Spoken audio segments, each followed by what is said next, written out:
Good evening, everyone. Welcome to the Detroit Public Library. This event is sponsored by the Department of Social Science, Education, and Religion.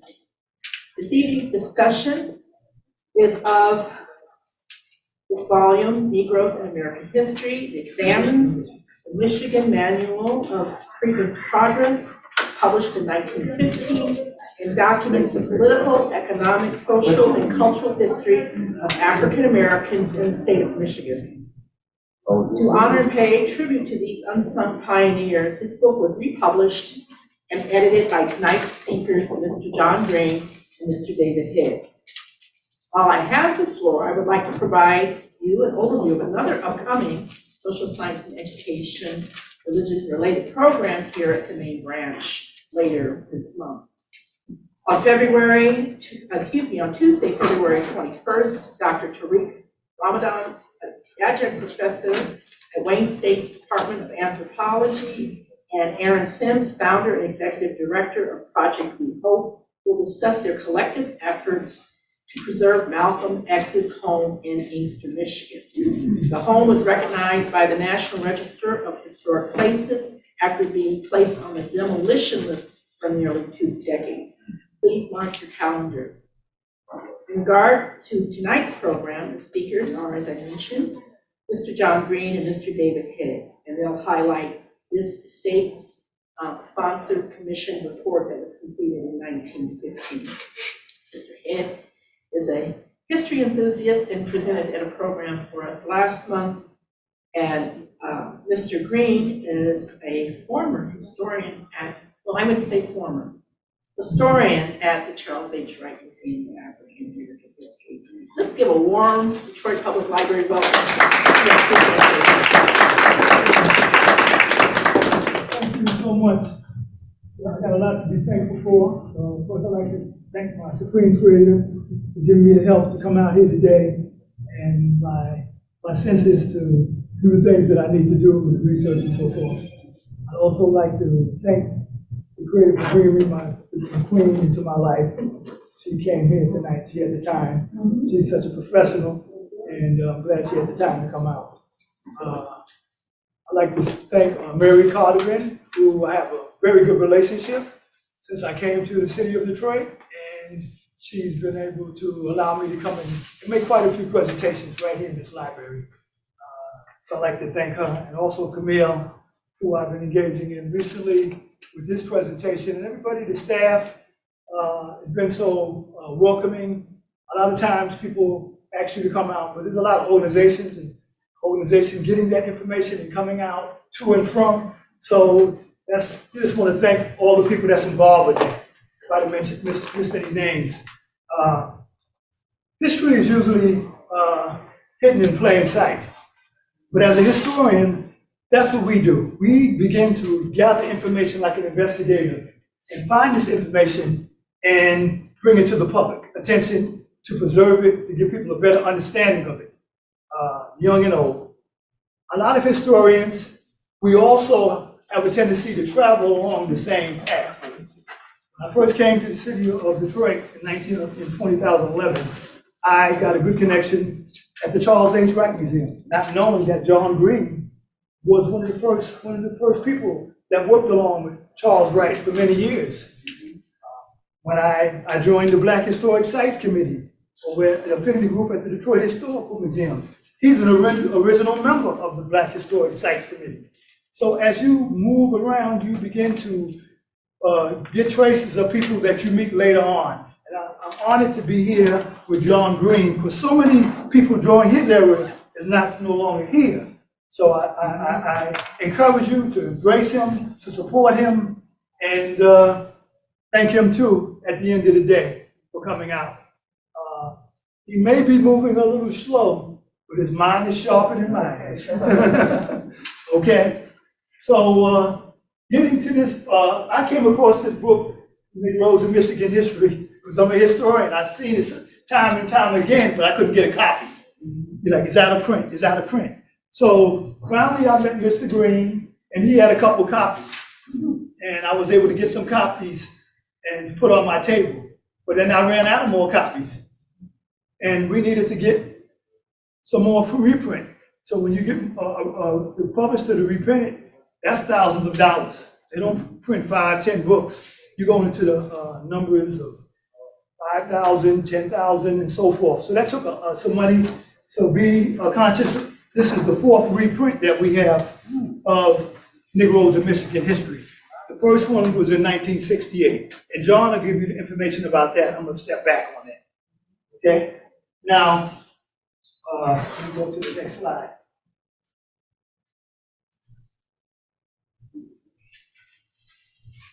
Mr. Green is from Lawton, Oklahoma. He's a historian, activist, archivist, and graduate. He studied journalism at Lincoln University and graduated from Wayne State University in 1968. Self-published, revised, indexed Negroes in Michigan history. One of his remarks, and he has a lot of remarks, but one that caught my attention is, if we don't do it, no one else will. It's so important that this history be taught in Michigan school system. And that's so true today. The David L. Head Foundation received, I received a Michigan Humanities Grant in 2015, working with Dr. Michelle Johnson. She had a 5-year grant to study African American history from 1915 moving forward to 2015.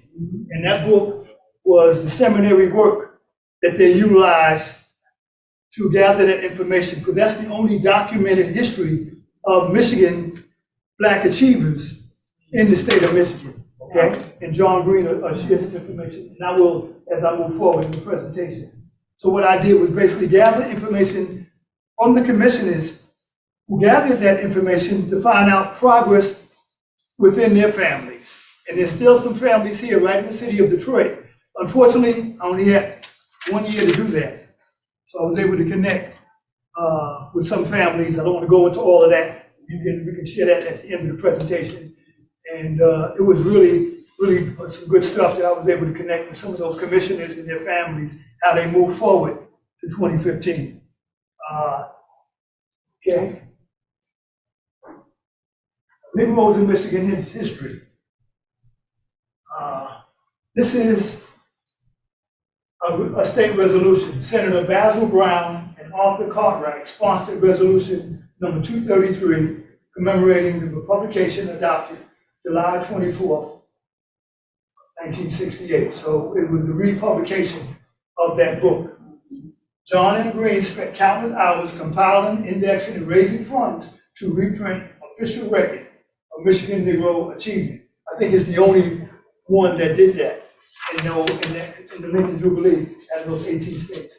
In keeping Black history alive, David L. Hayes' wife, Glendoria, financially supported this 4th edition. Okay, when you're going back to freedom seekers, I like to use that name, freedom seekers coming to Michigan that look like me. It all starts with the Revolutionary War. April 17, 1775 to 1883.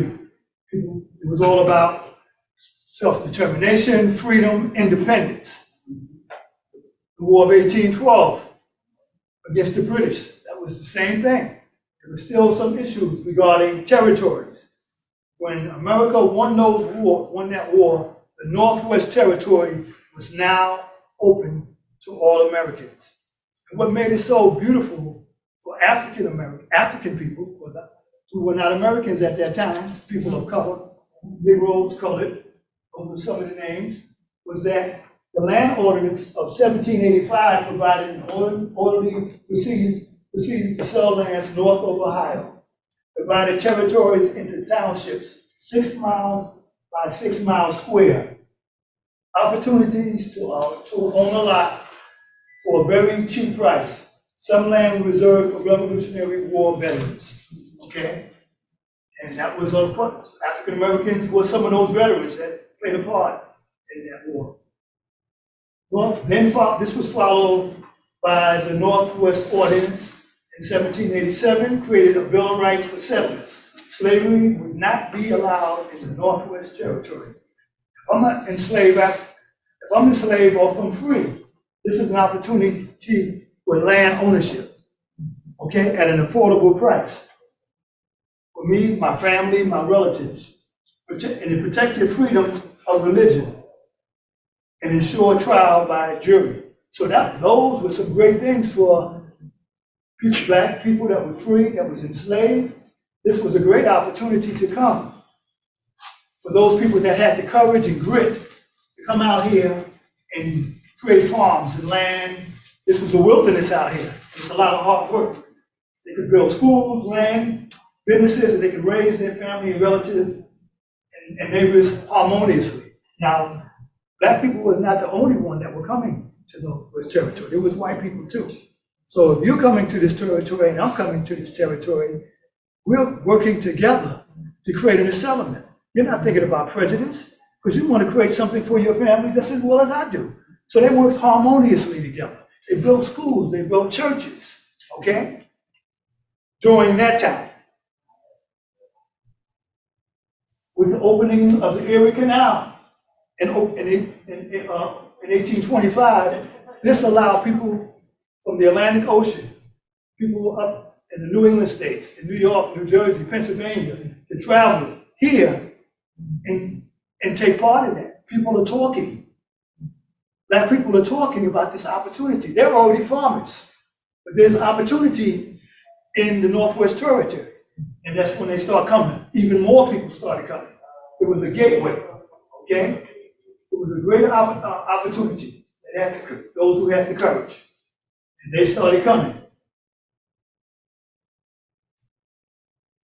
And I'm talking about free blacks were coming from the North. But slavery was also in the North too. People don't think slavery was in the North. Slavery was, New York had one of the biggest slave populations, okay? So slavery did exist, but there were free blacks in the North more than I believe in the South, okay? And as they came, so did slave catchers. They were known, black people were known as property. You were property and they wanted their property back. They put a bounty on your head, and these people were bounty hunters, and they was coming to get you so they could make some money, okay? So a lot of people heard about the Fugitive Slave Act of 1850. But a lot of people don't know about the Fugitive Slave Act of 1793. Why would they create a Fugitive Slave Act in 1793? Because people that was enslaved were here. That's why they did that. That was a law. And they wanted their property back. And they started coming. Now a lot of them would go to Canada. And they would go through the Underground Railroad, and they would come into Canada, or go further to Detroit and come into Canada. But there was a lot of settlements with black and white people. A lot of them was against slavery, these white people. And they said, we're gonna protect you. We ain't gonna let those people take you back. No, we ain't gonna let that happen. So there was a lot of fighting with that.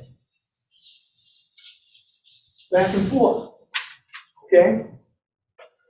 Now we go to the Emancipation Proclamation. It's always the subject of slavery. People wanted it, some people didn't want it, okay? If you look back on it now, that's easy to look back on it now and say, well, they should have did this and they should have did that, okay? You didn't own slaves. That was part of how they made money. And so they didn't want to lose sight of that. They wanted to keep making that money. Unfortunately, I feel they could pay them, give them some kind of money, they wouldn't have to go into that Civil War. But that's easy for me to say now.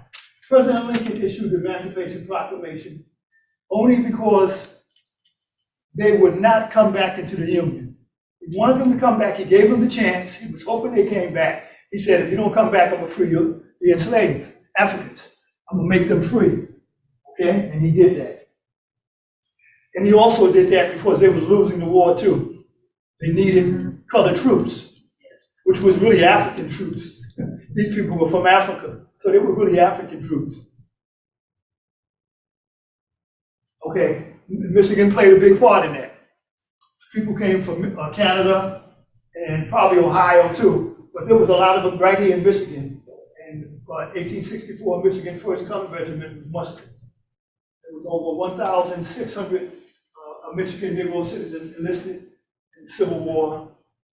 That is in the book, Negroes in Michigan History. This information is coming out of that. that what I have on this PowerPoint. They were battle tested under enemy fire on numerous encounters. They demonstrated bravery. Those courageous actions were pivotal toward the Union victory. Okay? First Michigan Colored Regiment historical marker site is on Macomb Street, east of Shane. So the site, that marker is up. In the book, there's over 1,600 names in that book, and this is the first at the top as you go down. Okay. You might see some relatives in the book that fought in that war that you may know, some families of neighbors, and you show them the book, they may be able to identify. And they have something every year at Elmwood Cemetery in November for those veterans. It's a beautiful honorary and tribute to those veterans who paid the ultimate sacrifice. Okay, December 6th, 1865, July 8th, 1868, February 3rd, 1870. The Emancipation Proclamation was signed, followed by the 13th Amendment that allowed Black people protection under the law. The 14th Amendment was dealing with due process of the law as well, equal protection and due process. This is the legislature.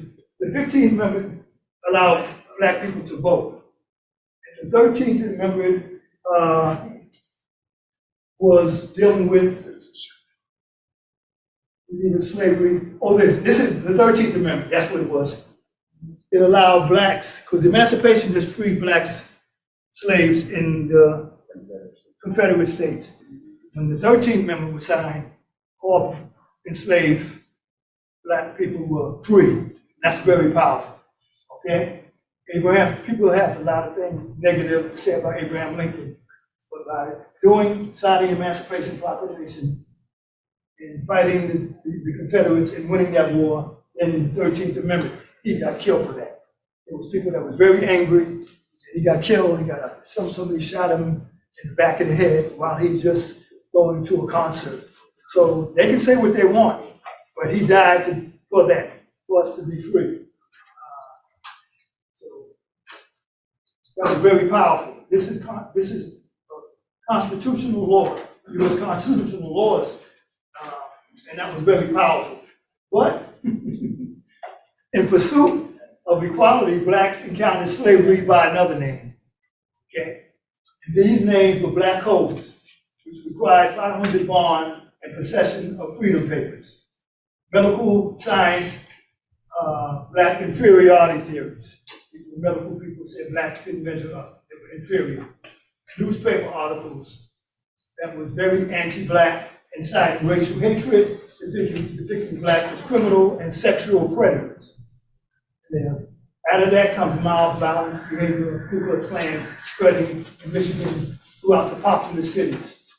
Advertisement, entertainment industry, demeaning cruel characters and stereotypes of Black people. Look in the newspapers and magazines, and you see Black people in these negative portrayals. And then Michigan sundown towns expel Black residents and agree not to admit anymore. You thought it was in the South? No, it was here too. Okay. Thomas Wallace Swan, Secretary of Illinois Freedmen's Progress Commission. This was going back to the Lincoln Jubilee. Thomas Swan, he's the first one that secured the passage of a bill to showcase the Jubilee in honor of President Abraham Lincoln. A half-century of Negro Pride exhibition displayed by each section of 18 states. Congress appropriated $75,000 for the success of the exposition held in Chicago from August 22nd to September 16th in 1915. So that was 50 years after the passing of the 13th Amendment. Actually, the 13th Amendment was passed in 1865. The Emancipation was 1863. But it all falls in line about African progress during that time period. Governor Woodbridge Edmund Farris, okay? Educator, superintendent in Pittsburgh, Illinois, and U.S. Senator, founder, president of Farris Industrial School, which became Farris State University.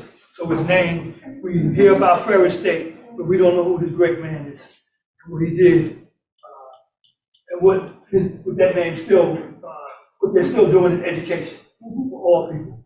In January 1950, Governor Farragus issued an invitation to William A. Johnson, William R. Roberts, Elwood L. Curtis, and Mary McCoy and Francis Warren to meet and discuss ways to gain legislation support for an exhibit displaying Negro professional, political literacy, educational science, and business achievements. So we gathered these key people together. Here they go. Executive Commissioners, Francis H. Warren. Okay? He was a lawyer. And he was the secretary of that. He was one of the leaders in that. I'll keep moving. Mary McCoy, she's the wife of Elijah McCoy. People hear about Elijah McCoy, but she don't get any ink.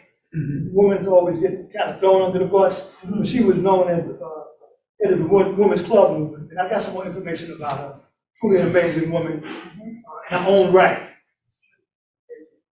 William Roberts, this is Mr. Roberts, and Elwood Curtis. A commission was formed under the leadership of Attorney Warren. A bill was drafted and submitted to Senator Plank and Representative William Wells for their consideration. With the governor's assistance, they lobbied for the bill, testified before the legislature committee, and outreach for statewide support began to gather momentum. Okay?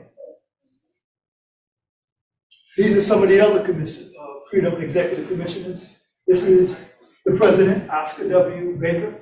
He was a lawyer. Harriet Van Dixon, she was the secretary, and Lula Margaret Williams. Here's Senator Edward Plank, to your left. On March 2nd, 1915, Senator Plank and Republican Wells introduced the bill. April 14, 1915, Public Act 47 was passed by Michigan State Legislature and signed by Governor Farragus. Governor Farragus couldn't just tell African Americans to gather information. He had to get legislation to get that passed, and it was passed. Okay, and that material with that book, Negroes in Michigan History, is the only documented history of African American progress in the state of Michigan. But if you show that book to teachers, they've never seen it before, unfortunately. And I'm not mad at teachers, but they need to get with it in a sense. And that's why we got to take on that responsibility and educate our children and young people in that space. Because if they don't do it, John Green should tell you about the cavalry coming later. Freedom Progress Commissioners. The urgent task was now to gather research holdings, libraries, Negro family personal collections, churches and organizations, describing the history and contributions of Negroes in Michigan. In areas of business, industry, education, home and property ownership, occupation, mortality, and bio sketches of prominent Negroes professionals. Okay? August 22nd, all data needed to be organized, prepared, and installed for the Lincoln Jubilee opening. That's when it was going to open, August 22nd. With just a little bit over 4 months, it was a major undertaking. They didn't have cell phones. They didn't have computers. I'm talking about getting around the whole state. So Mary McCoy was the field secretary. She was known as the head of the women's club. You know, women get things done. They have a lot of information. She was one of the secretaries, and one of the other executive directors, he was the field secretary. But they started gathering that information and picking it up. And so it was ready August 22nd. Okay? The National Exhibition, Half Century of Negro Freedom. Who knows what may be slumbering in the background of time. Lincoln Jubilee will be held at the Coliseum 15 at Wabash Avenue. That was the south side of Chicago. Anybody know about where blacks live? They lived on the south side of Chicago. And I'll mention something about the Wabash YMCA at the end of the presentation. From August 22nd to September 16th, come see the progress and 50 years of freedom. So it's basically advertising that information before that date, okay? Even though we must acknowledge Abraham Lincoln bold actions, at least we not forget some other people that I want to bring to your attention. David Walker's appeal, okay? That was written in the late 1700s. He advocated enslaved Africans to defend themselves, okay? Reverend Nat Turner, people speak about Nat Turner. He was a man of God. He was a reverend, okay? He had an armed slave rebellion. You can read about that yourselves. Harriet Beecher Stowe. And that book brought a lot of attention throughout the United States of armed slave, about depicting the horrors of slavery. That was, the pen is mightier than the sword. And John Brown, willing to die for slavery end. Here's a white man, he's willing to die for black people. That's powerful. Okay. There's a choir that came out on opening day. There's a lot of people singing that day. That's a beautiful picture there in Chicago, right in front of the Coliseum. This is some of the pictures. Okay? Exhibit, and then McCoy Department, extreme left. Robert A. Pellin before he was extreme right. So this was their space. There was 18 other states that came out, and Puerto Rico and another place that came out. This is still Michigan. The pictures, the artists. Okay. The Augustus Stryker. I'm not going to put him up yet, but I think we should speak about the proud homeowners. Okay? Proud homeowners, a place to raise their families, pray together, save money, invest in business, spend time with relatives, neighbors, and inspire the younger ones coming along for the next generation. There was a time they couldn't do that, but now in Michigan, John Green told me at one time there was more black homeowners in the state of Michigan than any other state. So there's some of the homes, and there's quite a few in the book, but I just showed you some of the homes with the families out in front, out there, you know, very proud to be out there with their families in comfort, peace. There's some more homeowners. If you notice, there's no cars in these pictures. This is going back their time. And also when you're moving forward, as the blacks began to go into some of the larger cities, Grand Rapids, Ypsilanti, that's when discrimination started coming about with the industrial and commerce, economics. So now they were competing for jobs, and now discrimination in housing. Blacks were being treated unfairly at that time too, okay? In the rural areas, they live less with discrimination in some of these rural areas. Negroes in business. Most of these businesses started out as farmers, and they went into other businesses, construction, and some of them still was able to make money as farmers. They had large farms. They had cows and chickens, and they were making money that way, along with the vegetables and fruits. This is some of the families. This man, and during that time, even more so, people were very frugal with their money. It wasn't splurging their money. It wasn't going to casinos and on cruises. They saved their money, accumulated houses, and a lot of these people who started as farmers, they may not have formal education, but they had a lot of common sense. This man here, he was one of the most prominent barbershops in the state of Michigan. He was in Ann Arbor. Let me see. His name was Henry Wade Robbins. Let me go back. Henry Wade Robbins is with his family, 2 children and a wife. And that's a beautiful picture of his family. And there was something called a color line, where if somebody come into your barber shop, black people would cut black people hair, white people would cut white people hair. But Henry Wade, he was able to break that color boundary line, and some of the most prominent people, politicians, would come into his shop on a continuous basis. And he was one of the wealthiest barbers during that time. Okay, we have some more information about him. They really need to do a movie on barbers throughout the United States. How prominent they were, and a lot of those barbers would become physicians. Lucy S. Thurman.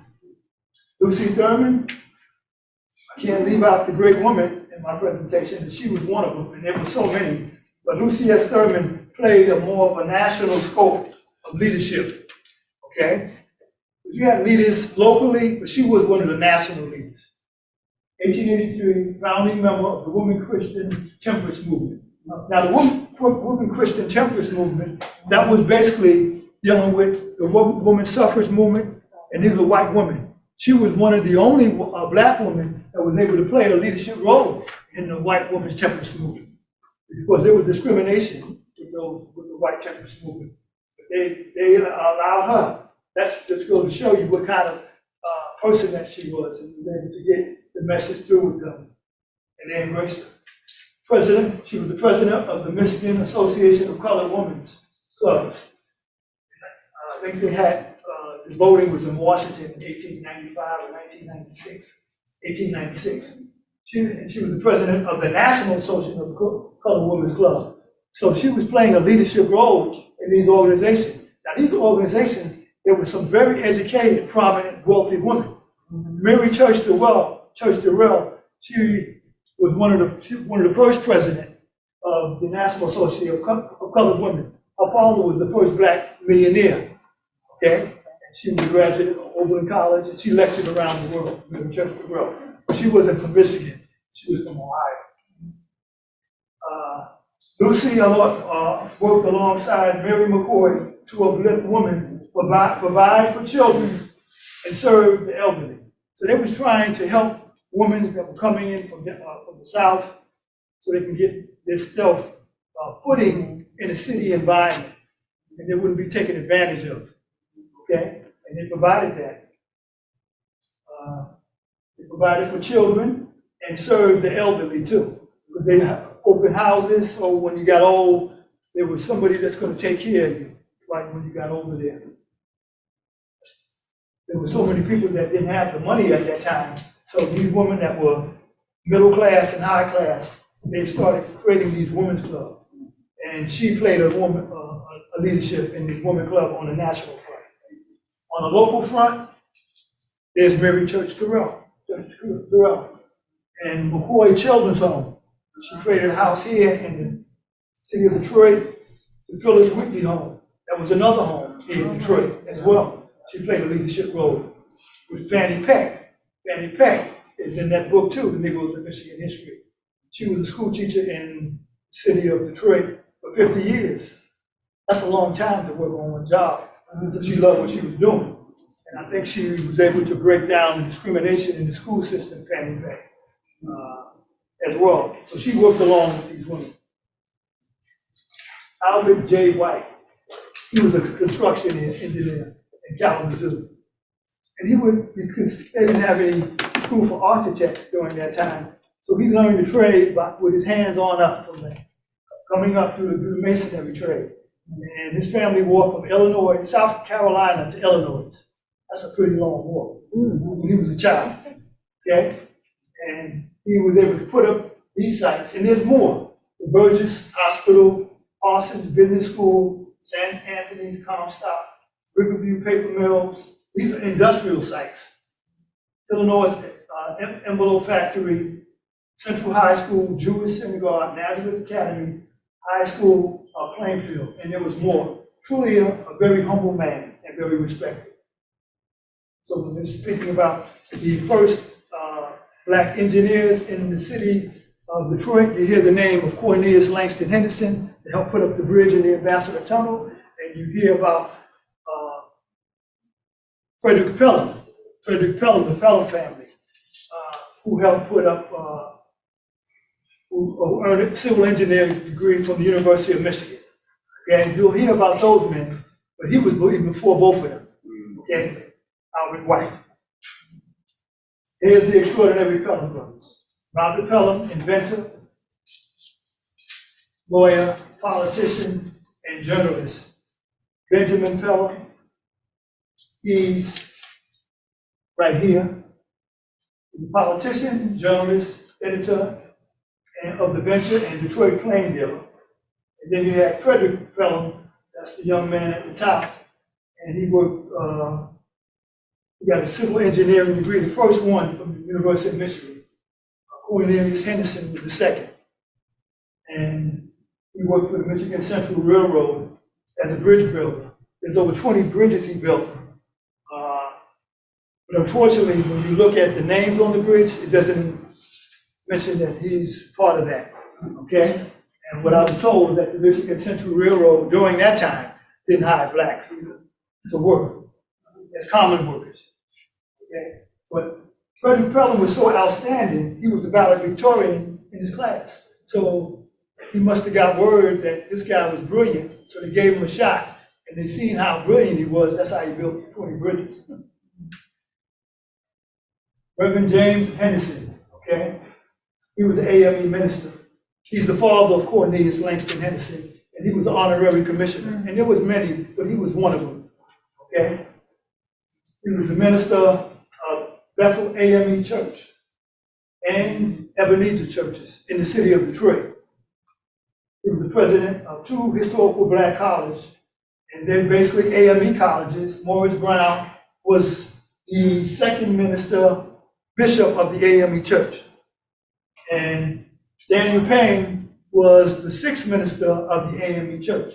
When you're a bishop of AME, once you become a bishop, you're a lifetime bishop. You're always a bishop. Okay? So he was a man who was religious, and he had an education as well. Very brilliant man. He was a graduate of the Detroit College of Law. He was a lawyer too. And you're thinking back during that time when it was so racist and segregated. Truly amazing to be able to do those things. That was truly amazing during that time. He was an AME minister throughout his life. I know that. Until he died in Chicago, and he was preaching when he died. Okay. This is Albert Cleage. Am I saying that right? Clegg. He wasn't a valedictorian, but he was right behind the valedictorian in Indiana School of Medicine in 1911. That's the same time Cornelius Henderson graduated from the University of Michigan in 1911. Okay? So these men stand on the shoulders of their fathers that came before them, and his sons stand on his shoulders. Okay? That's Gerald Mosey's father, Albert Cleage, founder of the Black Madonna. Okay? He was the pioneer of the Black Power movement. St. John's Presbyterian, charter member. St. John Presbyterian is on Lafayette, and I think Beaubien now, and that was the first Black Presbyterian church in the state of Michigan. Cornelius Langston Henderson, I keep mentioning him because these names, people coming together. Okay? He was one of the founding members along with Albert Cleage. And his wife's name was Pearl, so it was part of that church. Then you had founder of Dunbar Hospital, and that was the first hospital for Detroit black residents. So there's a picture of all these black prominent doctors. He's amongst them, these men, and how they work together, you know. So they, blacks, when they were sick, they were having problems going to white hospitals and getting service and looked after. So they created their own hospital, coming together with their monies. And it was easier maybe during that time because things were very segregated. Now with integration, you don't have that real closeness. But they do have groups, and they still kind of connect even now, but you don't hear about it much. Okay, now you have the mortality rate. the occupations. Now, Robert Cullum, he's the one that enumerated the statistics on the occupations and mortality rate of African Americans. That's what we were at that time. We were called Negroes. So you're looking at the occupations. I started with agriculture because it's still farmers to a large degree, and there was 133 farmers, which is still a lot during that time. Dairy workers, farm laborers, fishermen. There was about 5. So we were involved with sea trade, fishing, and so those are the occupations. At the top, there was a lot more, but those top were the fishermen and the farmers. They stand at the top, dealing with agriculture, forestry. Then you're dealing with manufacturing. Well, this was industrial age now. Earlier, when the old settlers came in, it was about farming and agriculture, but now it was the manufacturing industry. So you're looking at some of the top. This one says 684. It says general and basically specified laborers. So these people were basically in the hand, they were dealing with using their hands. I don't know if they owned a lot of these businesses, but they worked in the trades. Then you have the second, you have 101 brick and stone masonry. Blacksmith, as you go further back, there's probably much more blacksmith during that time. There's only 11. And there's 44 still with the hand, dealing with using your hands to make money as craftsmen. 32 in the rolling mills, 32 in other working areas. But to a large extent, it was basically blue collar working with people that own businesses. And there was a lot of jobs in that industry during the industrial age. Dealing with the domestic and personal service, there's different areas. The larger the city, you'll see more people in that area that was working in those areas. You got the laborers, once again, in professional service. You have 995, so you're talking about restaurants and cafe, people gotta eat, so they were working in that occupation. Those are the main two, okay? But there was also barbers, hairdressers, and manicures, 83. And when you're looking at these numbers, they only had 4 months to gather this. So there's probably, I can say maybe even double that or even triple that, because they only had 4 months and they couldn't get all the information accurate. Professional service, now these are more professional. Physicians, you have artists, you got actors, 13, civil engineers, clergymen, there were 47, lawyers, judges and judges, 16, and musicians, there were 72, and teachers of music, 72. Musicians and teachers of music, 72, so there was a lot in that area with music. Photography, it only says 6. Physicians, only 11, and I'm quite sure there was more than that. Okay, teachers in schools, it only said 11, and I'm quite sure there was more than that. Mortality rate, when you're looking at the mortality rate, I come over here, and due to the overcrowding, dwellings, unsanitary conditions, that increased the death rate when people were living in the city areas rather than the rural areas outside. Because a lot of these diseases was infectious, and they were not quarantined, and so it spread much faster.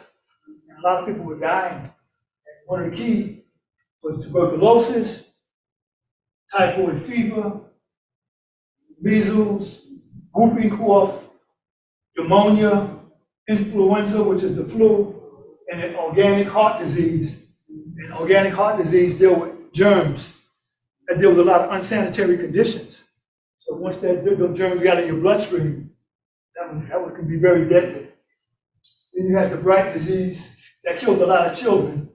Well, that's diarrhea. That was a major cause of children death. And you got the bright disease that dealt with inflammation and hardening of the kidneys. Okay?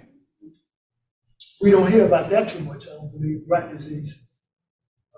And then you got the violent deaths. People are arguing, mainly due to vices. You know, drinking, gambling, people. A lot of people would come to the city of Detroit, and they were new here, and they would have conflict, and it would arise into death. People argue, had some very violent arguments that led to death, unfortunately. Yeah. Okay, so we're gonna hand the mic over to John Green so he can share the story of Negroes in Michigan and how he got started and why he got started. Would you like to come up, John? Yeah. I came to Michigan after college, and I met a librarian because I used to work for Jim Hare, and I don't know if any of you remember Jim Hare. Jim Hare used to be the Secretary of State, and he had what was known as the fee branches, where you would go and get your license plates and all the transactions for automobiles. And in the rotunda, I had to go to his office twice a day, in the morning and in the afternoon. And I met a librarian, Lila Colby. Lila Colby had been the librarian in the rotunda of the Capitol for 17 years. And well, naturally she wasn't there in the morning when I went, but I'd always see her in the afternoon. And one day she gave me a book. And it was a copy of the original Negroes of the Michigan Manual of Freedmen Progress, which is the original name of the book. Sponsored by Act 47, Public Acts of 1915. And being from Oklahoma, I'd had Black history from grade 1 until I graduated from high school. Here was a book about Black people, published by Black people. And with my historical, I didn't have a historical background then, but I knew enough about Black history that a book about Black people, written, collected always by Black people, it was just fantastic. I became so enamored or enthused or whatever you want to say about that book that I said, I want to check it out. I look back, Lila Colby was in tears.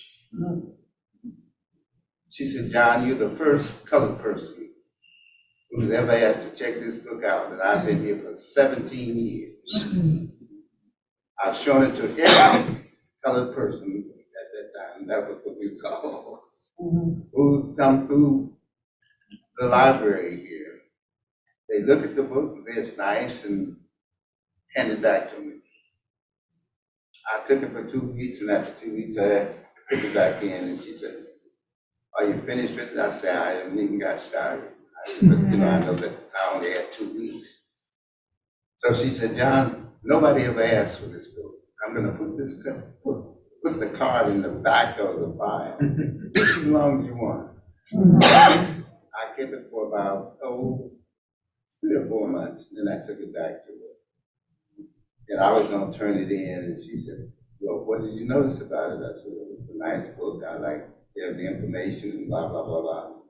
She said, what did you see that it needs? I had no idea. She said, John, it doesn't have an index. Then naturally, I said, I don't know anything about indexing. She had 6 books waiting for me on the counter. And I took those books and I read and learned how to start indexing. And each one of the entries in the back of that book is a 3x5 card. As Mr. Head said earlier, there were no computers going on at the time when I started this, and I started working with this book in 1959. And I indexed it, and then it was Lila Colby who encouraged me to petition the state for the right to reprint it. She helped me, just took me by the hand and just led me down the aisle. This is what it's going to be. And I worked on it. I was so enthused at what Black people had done. I heard Mr. Head mention Lucy Thurman. Lucy Thurman was the name of the YWCA. You know where the football field is now? Beautiful place the last time. But then, you know, it's one of those things that very few people have an appreciation for history. I learned over the years that there are many people who do not want to learn more about their history. But then I can't understand why. When you realize the contribution that we made to this country, you know, everybody says that we helped build, no, we built America. We were the ones who picked the cotton and planted it.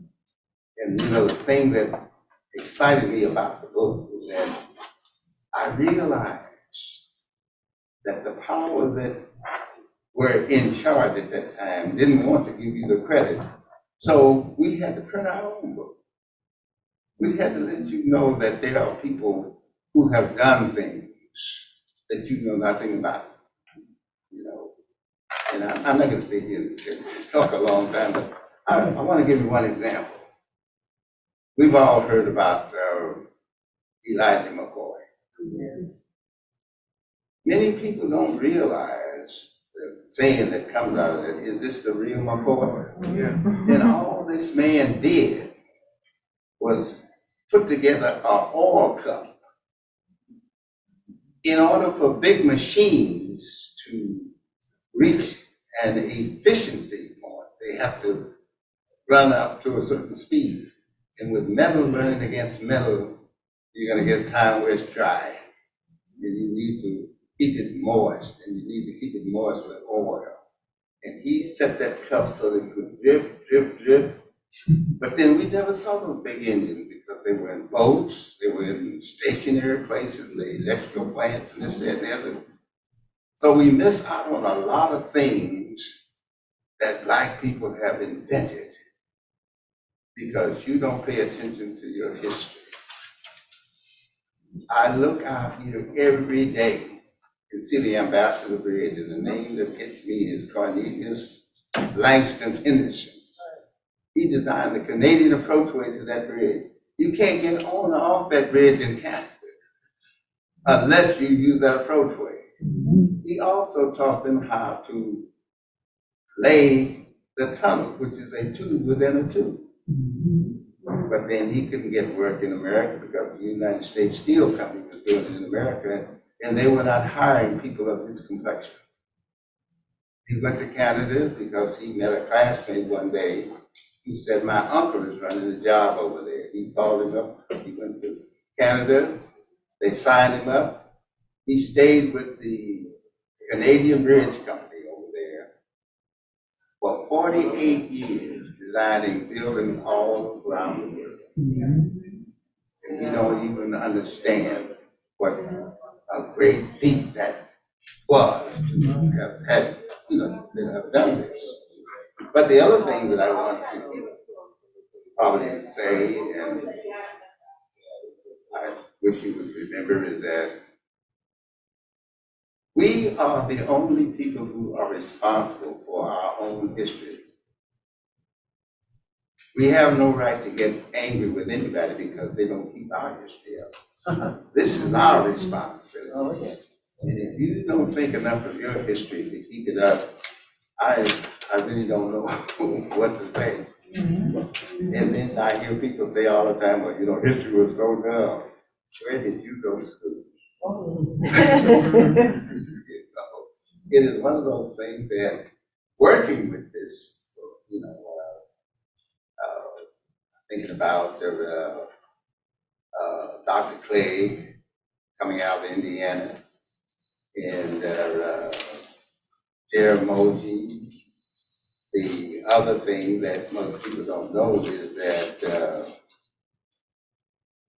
the Shrine of the Black Madonna is one of the things that Jaramogi started, and he helped to start the hospital. But the other thing, they used to print a newspaper, and it was called the Illustrated News. Anybody remember that? It was an orange newspaper, and it was printed by the Clay brothers. They had an office over on, they were physicians. One of them was a physician of father's footsteps. They had a printing press, a brand new printing press that they bought from Germany that would do all colors. And they used to print this illustrated press. And what the illustrated press had to tell you about some of the doings of the NAACP and some of the other organizations, just amazing. The history of the march when Martin Luther came here, many people don't really know that the NAACP wasn't even involved with it until the end. I have the publication, and I was given to by one of the Mr. Smith, who was married to Leontine Cole. There are two Cole families. There were two Cole families here. One had the undertaker shop on West Grand Boulevard and around 14th Street, and the other one was on Gratiot at East Grand Boulevard. One was a tall fellow, another was a short fellow. But anyway, he was the one who gave me that information. The other thing that maybe while I'm here, I would like to let you know is that the county executive, Mr. Evans, is a grandson of Albert Clay. His mother is one of his daughters. And we have had such a beautiful relationship with Wayne County commissioners that they don't tell us about. And I'm very disgusted about it, because if we don't keep the history, the young folk and the other people who are here don't even realize it. And one of the things that I want to leave with you is that many of the laws that many of the townships and the other counties use, those laws first came from Al Kelly. They had a saying there at Wayne County, before you do it, you better run it by Al. Now, that's credibility. Sure. The other thing, this poster that's here, the Black Nobel Prize winners, the first man to win a Nobel Prize in the Black community was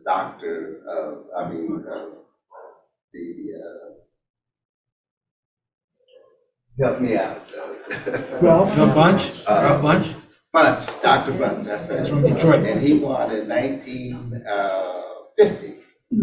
And to this day, we have never given him the credit that he deserves. Okay. When you realize all of the people who he has encountered throughout his lifetime, it's just amazing. We ought to be just singing his name every day. But then, you know, people don't pay any attention to that. The one thing that I want to mention, and I'm going to get off of this, I'm going to sit down, is that when he was able to bring the Jews and the Arabs together, the one thing that you have to take from that is, if you don't believe in the person who's running the show, you don't go. The credibility that is displayed, because they did come to the meeting, and he developed what was known as the Rhodes Armistice, which was the truce that they had. It didn't last forever, but it did hold for a little bit. And the thing that I'm looking at is the credibility. They had enough trust in him to come to the meeting. And my goodness, just think about the credibility. Yeah, absolutely. He needed to come back with me. Not only for them, but a whole lot of other people. But then I want to thank those of you who came out. I hope some of you will take the book. I want to thank Mr. and Ms. Ed for joining me in this joint publication so that we can do this fourth issue of the book. I hope that we are able to encourage, inspire people to buy the book, to share it with their family members, because you've got a beautiful history. You just don't realize. You just don't realize it. People were asking me all the time, "You're from Oklahoma, you're not in the book." That's true. But when I ran into it, it was such a dynamic force. It was just too beautiful to leave. And I saw my opportunity to do it. Took me 3 years to try to beg money, but then I finally got it. And the two people that I want you to carry away from this gathering is Lieutenant Colonel Jefferson, who was with the Tuskegee Airmen. He was the first man to give me any money to start with the book. Okay. The second man I want you to remember is a man by the name of Albert Robinson. Mr. Robinson was the bank manager of the Bank of the Commonwealth located at Van Dyke and Kirkwood. He made me a collateral loan so that I could pay for the first issue of that book. I'm 90 years old. I'm losing my eyesight, but I still love the history that I have encountered with Black people. I love my people. Okay.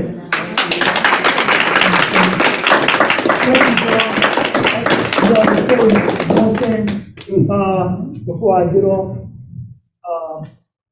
Carter G. Woodson was a teacher at the YMCA on Wabash YMCA. That was right along where this convention hall was at. He was at that Lincoln Jubilee, and he was selling posters, okay? And Dr. Carter G. Woodson was the second African-American to receive a PhD at Harvard University. Du Bois was the first. So he was over at the Wabash with the talented 10. These men that it was over there teaching, they were known as the talented 10 because they were all educated men, okay? And he was so inspired going to the Lincoln Jubilee on a regular basis, because it was almost a month there. He began the Association for the Study of Negro Life and History. Now it's African American Life and History today. I'm proud to say I'm the president of that association in the city of Detroit, in Detroit branch. One of the things that Dr. Carter G. Woodson said, he said a person receives two educations. One is given to you, the other you give to yourself. And that's what I have done. And I put that poster up under those books, because I'm also a founder and president of the David L. Head Foundation that shares our rich history, culture, and contributions in different creative mediums. So I encourage you to check out the books, a lot of them about the history of Detroit, and go over, make sure you go over and see John Green and get one of his books and get his autographed signature, okay? And I can't forget about D. Augustus Stryker, born in Bridgetown, Barbados. Almost forgot about this great man. He was a teacher, dean, principal, lawyer, and jurist, politician, and author. In 1890, he won the landmark Ferguson versus Giles case that outlawed segregation of public places. This is in Detroit. Stryker was a fearless civil rights lawyer and elected judge in 1893 in Wayne County. Okay? And Wayne County was the largest population in the state of Michigan. 1895, he served as the founding president for the National Federation of Colored Men. That was an association prior to the NAACP. It was similar to that because they was fighting against lynching and a lot of unjust equal rights laws that was being perpetrated against blacks. And he authored 5 books exposing Southern racist policies and practices. Perhaps they might have a book on him here. I got to see if I can find one of his books in the library. So I have to mention his name. I don't want to leave anybody out that I put up there. And he truly was a great man in the city of Detroit. He had a great legal mind, and he was respected for that on a national front. So thank you so much again. Thank you, Mr. Green, for your contribution to being there. Thank you so much for coming and enlightening our audience here at the Detroit Public Library. This is the conclusion of our program. I invite you to check out the literature on Mr. Head's table and there are flyers on the back table for the upcoming program related to Malcolm X's childhood home in Easter. So you can pick up those flyers on your way out. Thank you again. Okay, thank you.